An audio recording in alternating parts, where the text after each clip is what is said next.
오늘 우리가 낭독할 하나님의 말씀은 누가복음 13장 6절부터 9절까지 말씀 다 같이 함께 낭독하겠습니다. 영상을 참조하시고 또 성경을 직접 찾으셔서 함께 읽도록 하겠습니다. 다 찾고 준비된 줄 알고 같이 한번 읽습니다. 시작. 예수께서는 이런 비유를 말씀하셨다. 어떤 사람이 자기 포도원에다가 무화과 한 나무를 한 그루 심었는데 그 나무에서 열매를 얻을까 하고 왔으나 찾지 못하였다. 그래서 그는 포도원 지기에게 말하였다. 보아라, 내가 새해나 이 무화과 나무에게서 열매를 얻을까 하고 왔으나 열매를 본 적이 없다. 찍어버려라. 무엇 때문에 땅만 버리게 하겠느냐? 그러자 포도원 지기가 그에게 말하였다. 주인님, 올해만 그냥 두십시오. 그동안에 내가 그 둘레를 파고 거름을 주겠습니다. 그렇게 하면 다음 철에 열매를 맺을지도 모릅니다. 그때에 가서도 열매를 맺지 못하면 찍어버리십시오. 아멘. 박수 한번 합시다. 할렐루야. 반갑습니다. 잘 지내셨습니까? 예. 코로나 소식부터 먼저 전하면은, 어제 날짜로 117만 명, 117만 명 정도를 진단했습니다. 어우, 소명의 소리 들었습니다. 살아있네.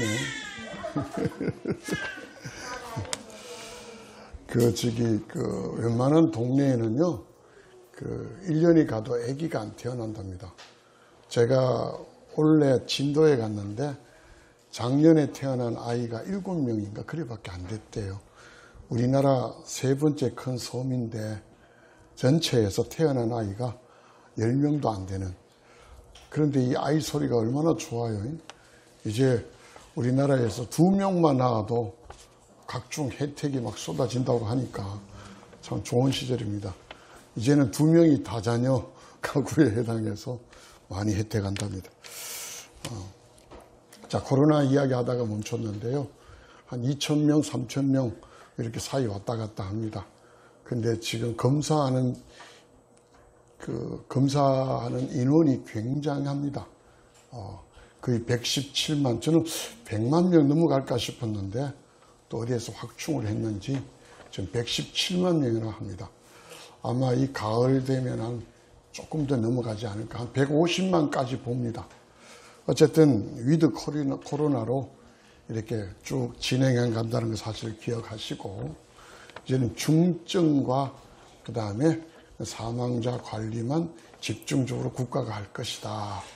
이제 곧 치료약도 개발된다고 하니까 아마 올해가 지나면은 조금 더 안정적이지 않을까, 그런 예상들을 전문가들은 하고 있습니다. 자, 오늘 코로나보다도 더 지독한 이야기를 한번 해야 될 것 같습니다. 노엘이라고 여러분 아시나요? 지난달에 아주 큰 사회적 물의를 일으켰던 사람인데, 이름은 장용준입니다. 본명이. 유명한 우리 정치하는 국회의원의 아들입니다. 무녀동남이죠. 무녀동남. 유일한 아들인데, 이 아들이 되게 말썽장입니다. 2000년생입니다. 그러니 원래 우리 나이로 22살, 만으로 21살밖에 되지 않았습니다. 고등 래퍼라고, 나는 그 무슨 말인지 몰랐는데 아마 고등학생이 래퍼다, 아마 그런 의미인 것 같아요. 무슨 방송을 출연했는데 꽤 랩 실력은 좋았다, 뭐 그렇게 이야기를 합니다. 제가 찾아보니까. 그런데 랩 실력은 좋았지만 그가 인성이 너무나 좀 안 좋다. 미성년자 때부터 술 마시는 그런 사진을 찍어서 SNS에 올리고, 여자 모양의 어떤 그런 조형물에다가 자기 사타구니를 갖다 대고 유사성애의 모습을 찍어서 올리고, 하여튼 좀, 저는 이게 독특한 게 아니라 좀 이상한 아이 같아요. 아주 앳된, 여러분이 가서 노엘만 쳐도 이미지 한번 추면은 사진 쫙 돌아다닙니다. 앳된 얼굴에 술잔을 들고 이렇게 건배하는 모습이라든지, 그가 2017년에 미성년자 성매매하다가 걸려버렸습니다. 그래서 그 아버지가 또 SNS에 죄송하다 하면서 또 사과의 문장을 올렸습니다. 그리고 2019년에 나이 몇 살입니까? 그가요. 만으로 19살입니다. 벤츠를 몰고 술을 마시고 벤츠를 몰다가 옆에 있는 달리는 오토바이를 이렇게 쳤습니다. 그랬는데 운전자 바깥치기까지 걸려버렸습니다. 서에 끌려가서 혈중 알코올 농도를 측정했는데요. 저도 이 조사하면서 처음 알았습니다. 혈액을 이렇게 조사를 해서 이렇게 비커에 넣어서 그 중에 얼마가 알코올이냐 이걸 검사하는데 일단 도로교통법상 만취 수준이 0.08%입니다. 0.08%면 10,000개 중에 8개란 이야기입니다. 10,000개 중에 8개. 그게 만취 상태래요. 근데 이 장용준이라는 노엘이라는 이 친구는 그 당시에 0.13%, 13개나 들은 0.13%, 면허 취소가 되는 만취 규제는 훨씬 상회하는, 상해에도 5개나 더 많은. 그러니까 뭐라 그래요? 150%가 넘습니다. 그런 의미로 재판에 넘겨져서 1심에서 집행유예 2년을 받고 풀려납니다. 또 항소도 하지 않았어요. 검찰도 항소도 안 했습니다. 그냥 집행유예 2년으로 나왔다가 올 4월에 또 부산서 폭행 혐의로 또 뭔가 구설수로 올랐다가 사람을 두드려 패고는 계좌 불려라, 돈 붙여줄게, 뭐 이런 일들이 막 생겼지만 그건 또 검찰에서 공소를 하지 않았습니다. 공소권 없음으로 아마 피해자하고 잘 마무리가 된 것 같아요. 그러다가 지난달 9월 18일 날 저녁 10시 30분 서울 마포구에서 또 흰색 벤츠를 몰다가 옆에 같이 달리는 검은색 승용차와 추돌을 합니다. 그런데 이제 술을 먹었다 그렇게 신고를 받고 경찰이 출동해서 음주 측정을 하자 거부합니다. 거부하고 그 경찰관에게 머리를 쥐어박고 머리를 막 갖다 박으면서 상해까지 입혔습니다.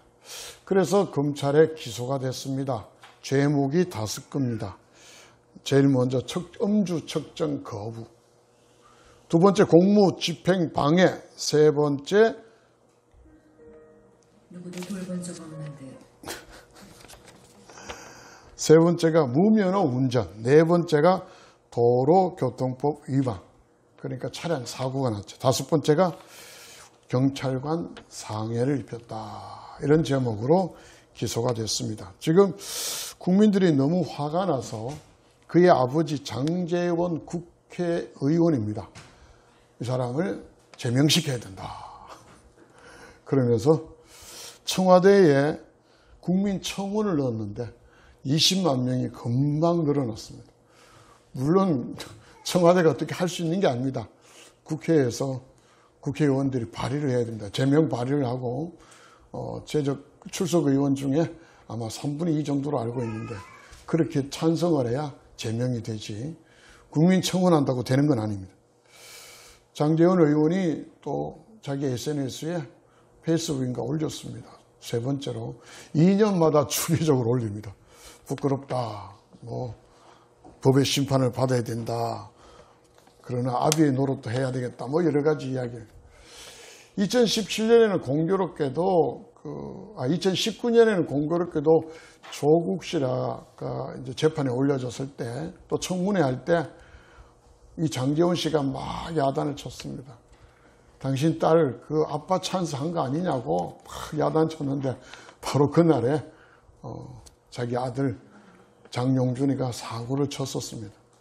그런데 구속되지도 않았고요. 이번에도 마찬가지입니다. 형 집행이 유예되고 있는 가운데 다시 새로운 범죄가 일어났을 땐 대부분 바로 구속됩니다. 그런데 1시간 동안에 조사를 하고 귀가 조치를 했습니다. 역시 아빠 찬스가 아닌가 그런 이야기를 합니다. 제가 왜 이런 이야기를 또 이렇게 다 아는지만 새삼스럽게 하냐면 그의 아버지가 장제원 국회의원이지만 그 할아버지가 죄송스럽게도 장성만이란 목사님입니다. 그의 할아버지가.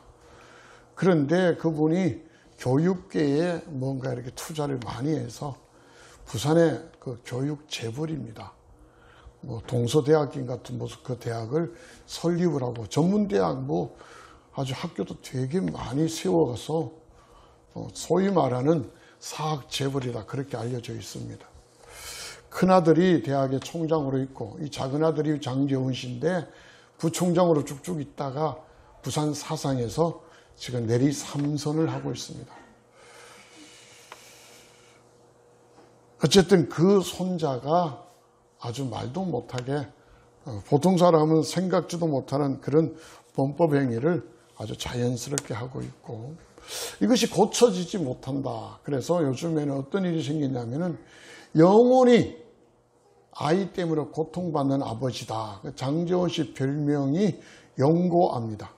영원히 고통받는 아버지, 영고아. 그리고 이 장용준이라는 사람이 음주 측정을 거부하자 음주 측정에 대한 거부에 대한 가중처벌이 없다고 해서 또 민아무개 그 의원이 노열방지법이라고 또 새로 법을 제정을 지금 서두르고 있다. 그런 이야기까지 있습니다.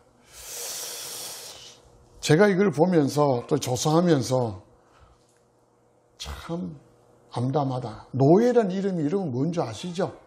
프랑스 말입니다. 우리 말하면 그 아주 주님의 탄생을 기뻐한다는 그런 의미가 가진 이름이 노엘입니다. 그런 의미를 가진 이 사람이 그 예명을 가진 이 사람이 행하는 모습 하나님을 오히려 굉장히 그 이름을 망령되이 일으킬 수 있는 그런 행위를 하고 있다. 지금 10월입니다. 제가 오늘 오면서 우리 정집사님한테 물어보니까 추수는 어떻게 됐습니까? 그러니까 이번 주에 추수할 예정이랍니다. 좋은 날씨 통해서 추수 잘할 수 있도록 우리 함께 기도해 주세요. 이 10월은 주로 열매를 맺는 계절이잖아요. 모든 나무에 열매가 맺어지고 우리의 삶도 또 열매를 맺어지는 계절입니다. 그런데 이 말씀이 되게 많이 오해를 일으키고 있는 것 중 하나가 한 해에 어떤 열매를 거두었냐. 그래서 우리의 소득이 올라갔고 우리가 직장생활하는 사람들은 성진이 되어지며 학생들은 또 성적이 얼마나 올라갔고 이런 쪽에서 우리는 많이 포인트를 두고 있습니다. 그러나 오늘 읽었던 6절 이전에 13장 1절부터 5절까지 말씀을 보면은 예루살렘에 망대가 하나 무너져서 많은 사람들이 죽었습니다. 제자들이 궁금해서 예수님께 묻습니다. 이런 일이 왜 일어납니까? 나쁜 짓을 많이 해서 일어났죠. 뭐 이런 여러 가지 이야기를 합니다. 그리고 그 당시에 여러 가지 안 좋았던 이야기를 끄집어내면서 그런 죄 때문에 그랬습니까? 뭐 이야기합니다. 근데 주님이 이야기해요. 그 이유는 묻지 말아라. 대신에 너희들도 회개하지 않으면 이와 같이 당할 것이다. 이런 이야기를 합니다. 회개를 이야기하고 6절에 예수님께서 비유를 들어 말씀을 하시는데 어떤 한 사람이 포도원에 무화과 나무 한 그루를 심었다. 이렇게 오늘 본문이 시작이 됩니다. 여러분 포도원에 무화과는 주로 포도원같이 이렇게 좋은 땅에 심지 않습니다. 주로 길가에 많이 심어집니다. 그냥 야산에 심겨지고요. 포도원은 정말 포도원 지기도 나오잖아요. 그 포도원을 담당하는 사람이 상주하면서 늘 관리하고 철저하게 돌보는 그런 나무입니다. 그런 포도원에다가 무화과 나무를 옮겨다 심었다. 이건 특별한 배려입니다. 특별한 뭔가 관심을 가졌다는 이야기입니다. 우리나라 원래 GNP, 요즘 GNP를 잘 안 쓰더라고요. GDP를 씁니다. 1인당 국민 총생산량보다는 국가 총생산량에서 인구수로 나눈 국가 GDP와 개인별 GDP를 이렇게 요즘은 발표를 합니다. 그래서 국가 GDP가 우리나라가 전 세계 10위입니다. 10위. 구체적인 액수는 제가 뺐습니다. 자, 우리나라가요, 5, 60년만 해도 세계에서 가장 가난한 나라였습니다. 원조 받을 수밖에 없는 나라였고, 세상 사람들이 참 무시하기 쉬운 그런 나라였습니다. 근데 지금은 우리나라가 다릅니다. 동남아 지역에서는 우리나라에 오고 싶어서, 뭐 동남아입니까? 중동에서도 수많은 사람이 우리나라에 와서 코리안 드림을 꿈꿉니다. 제가 학생 때는, 고등학생 때는요, 필리핀이 우리보다 훨씬 잘 살았습니다. 그래서 우리나라 사람들이 필리핀 가려고, 미국 가려는 아메리칸 드림을 꿈꾸지 못하는 사람들은 필리핀에 꿈을 두고 그쪽 가려고 애를 썼습니다. 필리핀은 음악 수준도 되게 높았어요. 그래서 밴드 하나가 오면은 우리나라 순회 공연을 하면서 온갖 무슨 그 클럽들이 난리를 쳤습니다. 근데 지금 보세요. K-팝이 전 세계를 흔들고 있는 즈음에 우리 한국의 GDP는 세계 10위, 개인별 GDP는 인구가 적은 나라가 최고입니다. 룩셈부르크가 뭐 1인가 뭐 그럴 정도 할 정도니까. 우리나라는 GDP는 34,000불입니다. 뒤에 거는 제가 생략하고 34,000불로 요즘 불이라는 용어 안 쓴데 34,000달러 정도로 세계 26위입니다. 이 정도면은 대한민국 엄청나게 비옥하잖아요. 엄청나게 잘 사는 나라입니다. 실제로 과거 5, 60년 전에는 꿈도 꾸지 못할 그런 상황 속에서 우리는 살고 있습니다.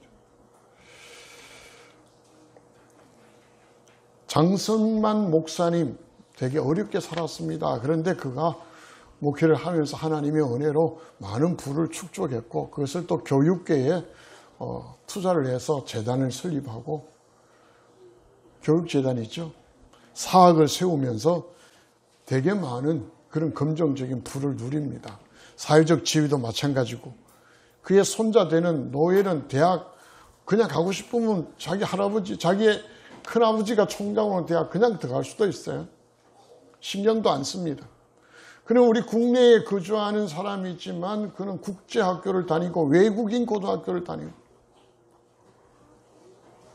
얼마 전에는 자신의 아들 장재원 의원의 아들 이 장용준이가 4급 보충력으로 떨어져서 사회 복무요원으로 판정된 걸 또 구설수에 올랐습니다.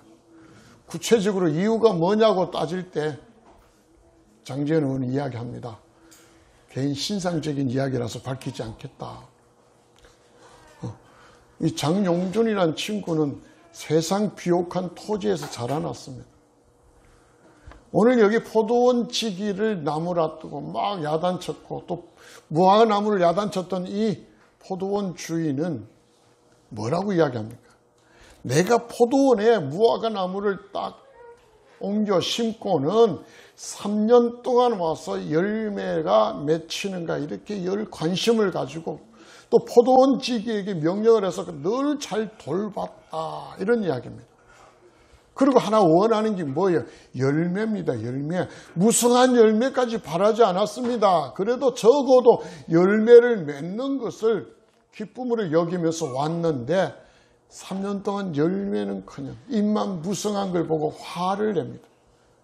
그리고 당장 찍어버려라 그렇게 말합니다. 찍어버려라. 나무를 우리는 그냥 잘라라 베어라 하는데 이 정도면은 거의 뭐 완전히 멸절 수준입니다. 찍어버리라. 자, 이 주인이 찍어버리란 의미의 이유를 두 가지입니다. 열매를 맺지 못하기 때문에 찍어버리라는 겁니다. 3년 동안 기대했던 열매를 맺지 못해서 찍어버리라는 겁니다.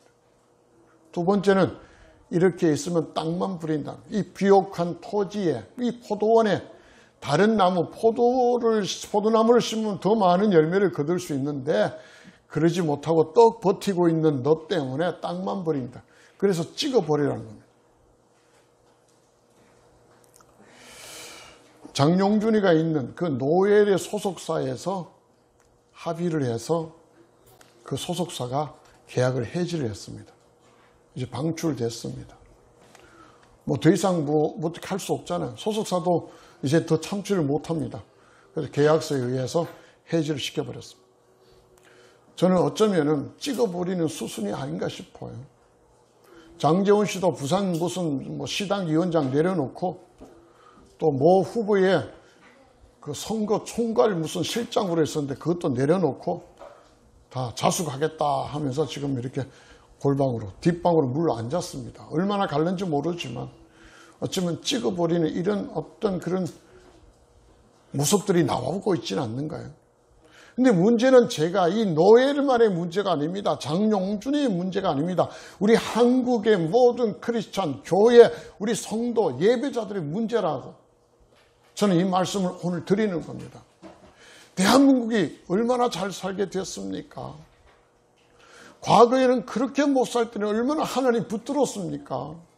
곳곳에 땡글랑 차인벨이 울리고 종소리가 나고 예배에 그냥 성경책 들고 줄 서서 달려와서 하나님을 찬양하고 그때 무슨 찬양하는 무슨 좋은 있었습니까? 풍금 하나 있었고 궤도라고 혹시 아십니까? 여러분 옛날에 궤도를 이렇게 돌려서 손으로 일일이 음표를 적고 줄 맞추어서 가사 적고 궤도 갖고 우리가 찬송을 했었습니다. 그때는 가난해서 성경책 찬송가책도 일일이 한 명씩 갖고 있지도 못했습니다. 그때는 등사라였습니다. 이렇게 손으로 적어서 프린터해서 주보를 만들어 거기에 성경 말씀을 적었고 가사를 적어서 이렇게 나누어 줄 정도였고 누런 시험지 같은 누런색의 주보를 만들어 했던 그 시절입니다. 그것도 은혜 받고 얼마나 좋았어요. 신발장도 없었어. 또 신발장 놔두면 또 훔쳐가는 사람이 많아서 개인 신발 주머니에 넣어서 신발을 꼭 안고 저도 어릴 때 그 신발을 앞에 놓고 예배드린 어릴 때 어린아이 때 예배드린 기억이 아직도 있습니다. 그렇게 예배를 드렸습니다. 그럴 때는 우리가 지금은 얼마나 좋아졌어요. 영상으로 예배를 드릴 수가 있게 되고 이제는 아주 편안하게 되어졌습니다. 근데 지금 우리들의 마음은 어때요? 하나님이 원하신 열매가 나왔나요? 그 열매들을 지금 이렇게 보여드리고 있나요? 3년이 아니라 어쩌면 5년, 10년, 15년, 20년, 30년이 되어 그 열매를 하나님 원하실 때 드려야 되는데 보여드려야 되는데 열매는 없고 지금 한국의 우리들의 모습은 어떨까요? 입만 아주 풍성합니다. 아주 풍성해요. 무화과라는 나무는요. 꽃이 없는 게 아니라 무화, 꽃이 없다는 뜻이 한문이 무화과입니다. 꽃이 없이 과일을 맺는다 해서 무화과나무라 그럽니다. 근데 꽃이 없는 게 아니라 그 열매 안에 꽃이 들어있어요. 무화과를 잘라보면 안에 꽃 모양이 들어있어서 은화과다 이렇게 이야기하는 사람도 있습니다. 은자는 숨긴다는 뜻이에요. 꽃을 숨기는 열매를 맺는 나무다. 은화과다 그렇게도 이야기합니다. 무화과는 뽕나무의 일종입니다. 그래서 영어로는 fig tree라고 합니다. 이스라엘의 어쩌면 상징하는 그런 나무가 무화과 나무입니다. 근데 오늘 이 무화과 나무를 이야기하는 이유가요. 우리의 삶 속에서 많은 열매, 그 열매를 지금 하나님 원하시는데 우리가 생각하는 열매와 다르다는 게 제일 먼저입니다. 무엇이 다를까요? 하나님은 이 땅에서 우리의 삶에 요구하는 것이 네가 성진이 되는 걸 요구하는 게 아니에요. 네 성적이 오르는 걸 요구하는 게 아니에요. 네가 집 한 채를 더 산 걸 하나님은 요구하시는 게 아니에요. 성경 어디에도 우리 사업체가 하나 더 늘어난 걸 하나님 요구하지 않습니다. 그거는 가외 이야기입니다.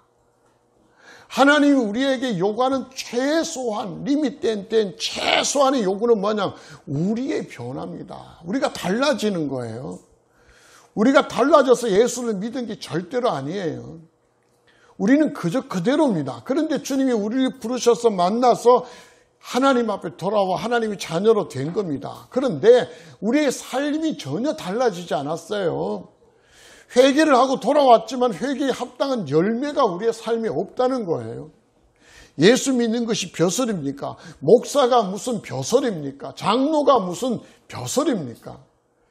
지금 한국에 어쩌면 우리들의 모습은 그래요. 저도 마찬가지예요. 목사가 벼슬 끝이 느낄 때가 있다니까요. 어떤 집사님이 신학교를 가려고 합니다. 근데 신학교를 가야 될 이유가 느껴져요. 자기 어떤 특수한 사역을 하는데 집사로서 사역을 하니까 굉장히 무언가 인정받기도 그렇고 그렇습니다. 그래서 전도사, 목사가 되면 훨씬 더 인정을 받아요. 그것이 오늘날 우리들의 이 종교적인 시스템이 그렇게 되어 있다는 겁니다. 하나님이 우리에게 이 비옥하고 좋은 환경을 주신 이유는 우리 삶에 우리가 바꾸어진 우리 품성에, 특히 성경이 말하는 성령의 열매 같은 이런 열매를 원하는데, 우리가 체감하는 열매는 이런 열매가 아니라 내가 좀 더 살기 좋아지고 경제적으로 윤택해지며 사회적 지위가 높아지고 뭔가 내가 내 삶에 대하여 훨씬 이득스러운 열매를 많이 생각하고 있어요. 이거 내려놓지 않으면 절대 우리 삶에 주님이 원하시는 열매를 드릴 수가 없습니다.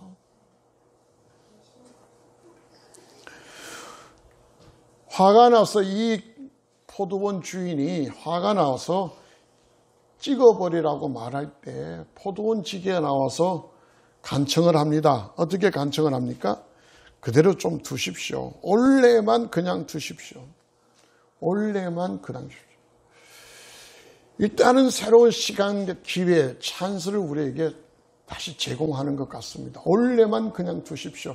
뭐 많은 시간이 아닙니다. 올해만 그냥 두십시오. 이 해석은 뭐 종말에 관한 이야기도 있고 뭐 여러 가지 해석들이 많이 되고 말씀도 많이 전거됩니다. 그러나 적어도 우리 여러분, 저와 여러분 개인적인 삶의 모습으로 하나님 한번 대할 때 우리에게 그렇게 많은 시간이 있는 건 아닙니다. 하나님 우리에게 주시는 시간은 한정되어 있다는 겁니다. 내가 자꾸 미루고 미루다 어느 날 갑자기 데드라인이 딱 온다는 사실이에요. 저도 이렇게 뭔가 차근차근하게 하기를 원하는데, 계획적인 삶을 살기를 원하는데 늘 계획적이 안 됩니다. 설교 준비도 미리 다 하고 목요일쯤이면 주보도 나오고 다 했으면 좋겠는데, 어제 또 영상을 제가 또 이렇게 만들어서 보냈는데 어제 또 왔더라고요. 영상이 좀 이상이 있습니다. 늘 영상을 편집을 해서 보내서 좀 확인 좀 받게 하는데 두 사람은 괜찮다 했는데 한 사람이 문제가 있습니다. 그래서 확인해 보니까 14분 이후로는 소리만 나오고 화면이 영상이 안 나옵니다. 으크 하면서 새로 편집하는데 두 사람이 영상 확인했는데 괜찮습니다 왔습니다. 안 괜찮다고 연락 왔는데 하니까 밥 먹으면서 둘이가 들어가지고 소리만 듣고 괜찮다. 그래서 부랴부랴 새롭게 또 다운받아서 편집하고 그 영상을 다시 만들어서 올려놨습니다. 혹시 여러분 그 악보가 있어야 찬양을 잘 부르는 사람은 우리 교회 카페에 가셔서 그 악보도 올려놔 있습니다. 다운받으셔서 함께 이렇게 하면 찬양도 배울 수도 있습니다. 저도 악보를 되게 중요시하기 때문에 이거 하면서 제가 이 CCM에 대해서 실력이 되게 많이 늘었습니다. 하나님께 감사할 일이죠. 어떤 맡은 일이 나에게 부담이 될 수도 있고 그 어떤 맡은 일이 나에게 되게 짐이 될 수도 있습니다. 그러나 어떤 각오로 붙드느냐에 따라서 달라지는 거예요. 하나님은 여러분에게 절대 짐 주기 싫어합니다. 하나님은 여러분 고난받기를 하나님은 싫어해요. 왜요? 예수님이 저와 여러분을 받을 그 고통을 십자가에서 다 드셨다. 성경은 그렇게 말씀해 주셨어요. 그런데 여전히 우리에게 왜 고통이 있어요? 요즘 우리 교회에서 매일 말씀 묵상을 지금 욥기가 시작되었습니다. 욥은 하나님도 인정한 의인이었습니다. 그런데 그가 지금 굉장히 고통 가운데 있습니다. 오늘 말씀에 보면은 자녀들까지 다 죽어버리고 뭐 자산이 아니라 자녀들까지 다 죽어버리는데도 불구하고 그렇게 슬퍼하지만 욥은 그래도 하나님을 worship했다. worship in suffering. 고난 가운데서도 하나님을 높였다. 하나님 인정을 해요. 그런데 사탄이 뭐라고 이야기합니까? 그 전에 욥이 하나님 앞에 많은 재산의 축복을 받고 자녀도 10명이나 되고 이러니까 하나님 섬기고 하나님을 서브하죠. 안 그러면 그 하나님 그렇게 안 합니다. 그러니까 알았다, 네가 한번 해봐라. 그랬습니다. 그렇게 했는데도 욥은 괜찮아요. 하나님 서브합니다. 근데 우리는 지금 어떻습니까? 우리의 삶의 초점이, 신앙의 초점이, 우리의 믿음의 초점이 무언가 제대로 좀 맞춰야 되지 않을까요? 그동안 내 초점이 다른 사람과 함께하면서 많이 흐트러졌어요.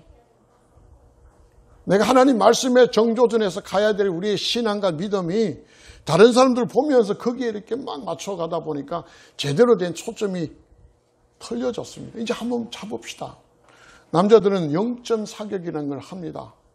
총마다 성능이 다 달라요. 똑같지가 않습니다. 총을 쏴보면은 정조준했는데 오른쪽으로 이렇게 맞는 경향이 있는 총도 있고 왼쪽, 위, 아래 이런 걸 한 9발 정도 쏴보고 어느 쪽에 이렇게 모여 있는가 보고 0점을 합니다. 0점을 조종해서 쏘면은 제대로 목표물을 맞출 수 있다는 겁니다.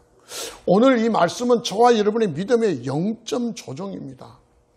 내 삶에 어떤 데 목표를 두고 있는가?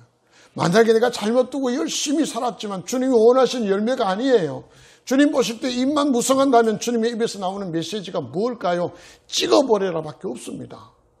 그랬는데도 아직 우리에게 그래도 뭔가 희망이 있는 이유는 여기에 가원지기, 여기에 포도원지기, 예수님 같은 우리를 중보하시는 분이 있다는 이야기입니다.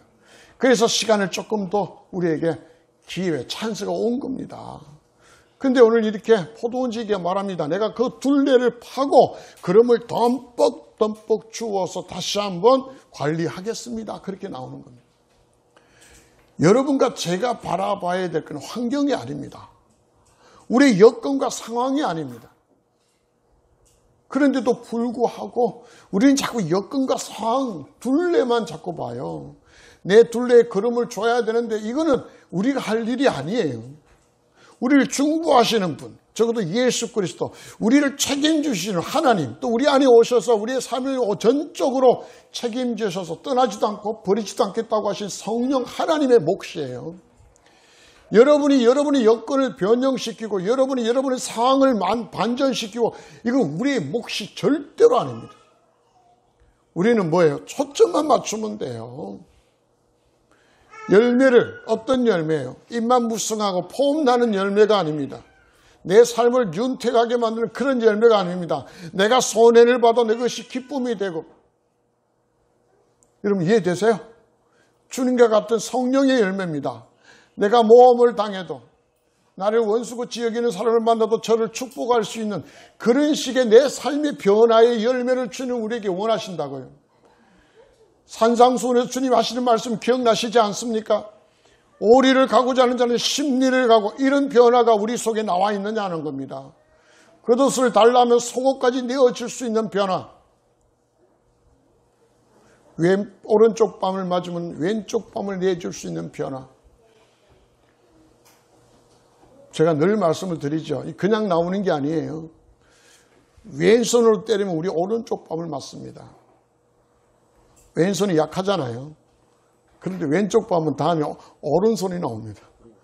원투 잽이 아니라 이건 그 다음에는 스트레이트가 나온다는 거. 그래도 내어줄 수 있는 변화. 내 코에 코피를 흘리면 나는 쌍코피를 흘립니다. 상대는 쌍코피가 흘려 우리는 만족스러워하는데 주님의 말씀은 전혀 달라요. 적어도 이런 0점 조정이 되어지지 않는다면 우리의 신앙은 아무 소용이 없어요. 찍어버리라는 메시지가 뭡니까? 소용이 없습니다. 땅만 버립니다. 오히려 뭐예요? 오늘 성경에 하면 교회만 버리고 하나님 나라만 버리고 우리의 삶이 바뀌어지지 않으면 그렇다는 이야기입니다. 오늘 제가 노엘 장용준이 이야기했습니다. 그가 크리스찬이라는 이야기는 나오지도 않습니다. 만약에 크리스찬 이야기 나왔다면 또 발칵 뒤집어집니다. 이들은 명목상의 크리스찬입니다. 근데 어릴 때부터 술 마시고 교회 신앙하고 아무 상관이 없는, 그래서 어쩌면 교회를 망가뜨리고 있고 버리고 있고 신앙하는 사람들을 버리게 만드는 모습입니다. 오늘 저와 여러분이 포도원지기 했던 메시지를 기억하십시오. 그동안 둘레를 파고 걸음을 주겠습니다. 다음 철에 열매를 맺을지도 모릅니다. 포도원지기도 확신할 수가 없어요. 열매는 누가 맺어요? 포도원지기가 맺는 게 아닙니다. 열매는 저와 여러분이 맺는 겁니다. 우리의 영점 조정이 열매를 맺는 겁니다. 그때에 가서도 열매를 맺지 못하면 찍어버리셔도 됩니다. 열매는 무화과 나무가 열매를 맺습니다. 제가 여태까지 토요일 중에 주일 중에 가장 숙면했습니다. 완전히 깜빡 거의 잠을 설치고 말씀 때문에 잠을 설치는데 완전히 깜빡 넘어가 버렸습니다. 그 이유는 지금 제가 얼싱을 하고 있기 때문입니다. 얼싱. 여러분이 인터넷 찾아서 유튜브 찾아서 얼싱 한번 보십시오. 정전기가 우리의 삶에 굉장히 어려움이 있다. 정전기가 뭐냐? 우리 몸에는 20에서 한 60의 마이크로 볼트의 전류가 마이너스입니다. 전류가 흐릅니다. 그런데 그 전류가 멈춰져 있습니다. 수많은 전자파의 영향을 받아서 우리 몸이 멈춰 있습니다. 그게 멈출 정자 정지입니다. 정전기. 그 멈춰서 가만히 있으면 괜찮은데 그게 쌓여가 갑자기 퍽퍽 터집니다. 여러분 정전기 아시죠? 만졌을 때 퍽퍽 터지죠? 그런 것이 우리의 몸을 공격하고 우리의 세포를 변형시켜서 병을 일으킨다. 요즘 굉장히 의학계에서 새롭게 주장되는 모습들입니다. 책도 많이 나왔고요. 학자도 많이 지금 주장합니다. 그래서 얼싱을 해야 된다. 그래서 제가 얼싱을 지금 한 3, 4일 했는데 굉장히 효과를 봤습니다. 그냥 잠은 완전히 골아들어졌습니다. 숙면을 취했습니다. 제가 오늘 이 말씀이 바로 여러분과 제 신앙의 얼싱입니다. 주변에 잘못된 영향을 계속 받아서 우리의 신앙이 정체가 되어져서 삐뚤어졌던 우리의 믿음, 신앙, 우리의 목표가, 영점이 이제 제대로 잡혀져야 되는 겁니다. 가역 것들은 다 흘러버리시고 이제 영점 제대로 잡아서 주님이 원하시는 그때의 열매들을 착착 보여줄 수 있는, 그래서 땅을 버리는 것이 아니라 땅을 더 영화롭게 하며 주인이 애타게 발을 동동 구리는 것이 아니라 주님을 기쁘게 할 수 있는 그런 무화과 나무 같은 성도들이 다 되시기를 주님의 이름으로 간절히 축원합니다. 기도하겠습니다. 고맙고 감사하신 아버지 하나님, 오늘 하나님의 놀라운 은총 가운데 이렇게 예배를 드릴 수 있게 해주셔서 감사합니다. 오늘 저희들이 드린 예배를 통하여 영광 받으신 하나님, 준비하여 선포케 하신 말씀을 전했습니다. 종의 생각이 아니라 성령께서 말씀해 주시고 그 권세와 능력으로 모든 예배자들을 사로잡아 주셔서 우리의 신앙의 초점을 어디에 맞추고 있는지 회개하며 우리의 신앙이 영적으로 성숙되어지며 주님 원하시는 성령의 열매가 우리 자신들의 신앙의 변화들이 이제 남은 시간 동안에 풍성에 하나님께 채워지고 보여주고 열매 맺을 수 있도록 은혜 베풀어 주시옵소서. 감사드리며 예수님의 이름으로 간곡히 기도드리옵나이다. 아멘.